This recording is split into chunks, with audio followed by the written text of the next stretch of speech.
Lok Sabha speaker बने ओम बिरला। संबोधन में इमरजेंसी की निंदा और मौन। विपक्ष के जख्मों पर छिड़क दिया नमक। भड़का विपक्ष, सदन में जमकर हंगामा। माननीय सदस्यगण, ये सदन 1975 में देश में आपातकाल इमरजेंसी लगाने के निर्णय की कड़े शब्दों में निंदा करता है। इसके साथ ही हम उन सभी लोगों की संकल्प शक्ति की सराहना करते हैं जिन्होंने इमरजेंसी का पुनर्जुड़ो विरोध किया, अभूतपूर्व संघर्ष किया और भारत के लोकतंत्र की रक्षा का दायित्व निभाया। भारत के इतिहास में 25 जून 1975 के उस दिन को हम हमेशा काले अध्याय के रूप में जाना जाएगा।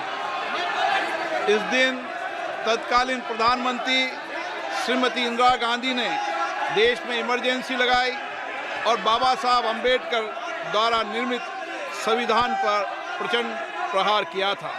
भारत की पहचान पूरी दुनिया में लोकतंत्र की जननी के तौर पर है। भारत में हमेशा लोकतांत्रिक मूल्यों और वाद संवाद का समर्थन हुआ, हमेशा लोकतांत्रिक मूल्यों की सुरक्षा की, उन्हें हमेशा प्रोत्साहित किया गया। ऐसे भारत पर श्रीमती इंदिरा गांधी द्वारा तानाशाही थोप दी गई, भारत के लोकतांत्रिक मूल्यों को कुचला गया और अभिव्यक्ति की आज़ादी का गला घोटा गया।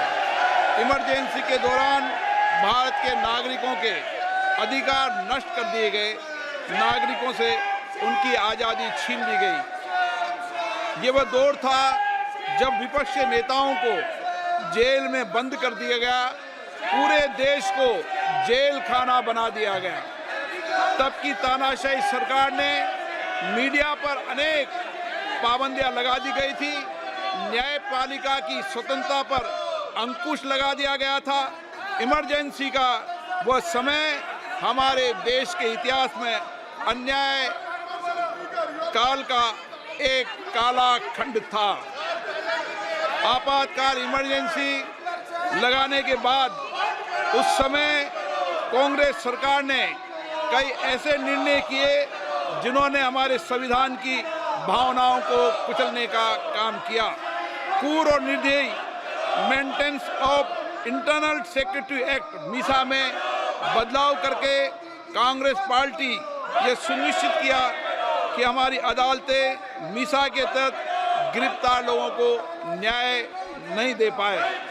मीडिया को सच लिखने से रोकने के लिए parliament president production of publication repeal act, press council repeal act और prevention of publication of objectional matter act लाए गए।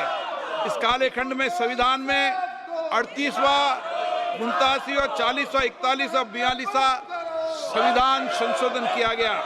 कांग्रेस सरकार द्वारा किए गए संशोधन का लक्ष्य था सारी शक्तियां एक व्यक्ति के पास आ जाए, न्यायपालिका पर नियंत्रण हो, संविधान के मूल सिद्धांत खत्म किए जा सके।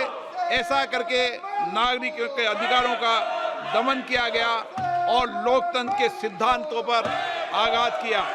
इतना ही नहीं, तत्कालीन प्रधानमंत्री श्री इंदिरा गांधी ने कमिटेड ब्यूरोक्रेसी और कमिटेड जुडिशरी की बात कही, जो उनकी लोकतंत्र विरोधी रवैये का एक उदाहरण है। इमरजेंसी अपने साथ ही ऐसे असामाजिक और तानाशाही की भावना से भयंकर चुनौतियों को लेकर आई, जिसने गरीबी, दलित और वंचितों को तबाह कर दिया। इमरजेंसी के दौरान लोगों को कांग्रेस सरकार द्वारा जबरन थोपी गई अनिवार्य नसबंदी का, शहरों में अतिक्रमण हटाने के नाम पर मनमानी का और सरकार की कुनीतियों का प्रहार झेलना पड़ा। ये सदन उन सभी लोगों के प्रति संवेदना जताना चाहता है। 1975 से 1970 कालाखंड अपने आप में एक ऐसा कालाखंड है जो हमें संविधान के सिद्धांतों, संघीय ढांचे और न्यायिक स्वतंत्रता के महत्व को याद दिलाता है। ये कालखंड हमें याद दिलाता है कैसे उस समय हम सभी पर हमला किया गया, क्योंकि जिनकी रक्षा आवश्यक है।